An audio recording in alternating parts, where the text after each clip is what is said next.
Isang buwan pa lang nagbabike pero pinaglaruan ang sungay. Napakalakas yung bata na ito. Napansin natin dito habang tayo umuusad sa ahon.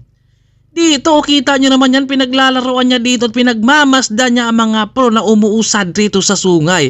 At kanina, bumibitaw pa siya ng kamay. Napakalakas dito. Bata pa lang yan pero may potential na talagang climber ito sa kanyang paglaki. Ano?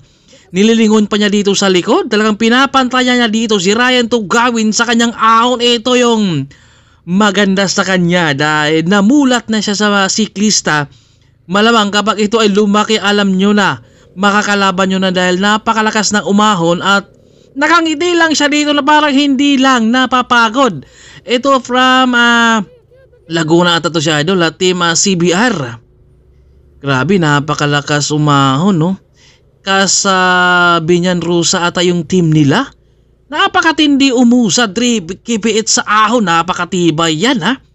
Napakahirap yung sungay na ahon. Pero kita nyo naman yan, nakangiting umusad sa ahon at parang pinaglalaroan lang niya dito. At natanong natin yung kanyang kasama kanina, ito nasa harapan, 1 buwan pa lang raw yan siya nagbabike.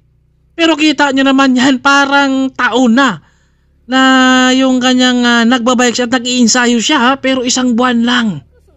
Grabe, napakalakas umusad niya dito. Maning-mali lang niya kung makakayang-kaya niya paglalaruan ang ahon. Ito talaga yung mga batang may potensyal. Dahil nagsipag sa ensayo kahit 1 buwan pa lang yan. Pero nakita natin na napakalakas umahon. 1 month pa lang yung sabi niya dito. Akala natin taon na dahil napakalakas umahon eh. Dahil nakita natin kanina, sinabayan yung mga pro tapos bumibitaw pa siya ng kamay at pinagmamasdan yung mga pro sa ahon. Sinabayan pa niya kanina ha? Dahil naka-MTB siya rito. Naiwan siya pero kapag ito ay puros mga MTB to nakasabay niya dito, malamang iwan kayo dito. 13 years old, napakalakas umahon siya Jeremiah ng team kasabi niyan Rusa to oh. Grabe, maning-mani lang niya dito yung sungay na ahon.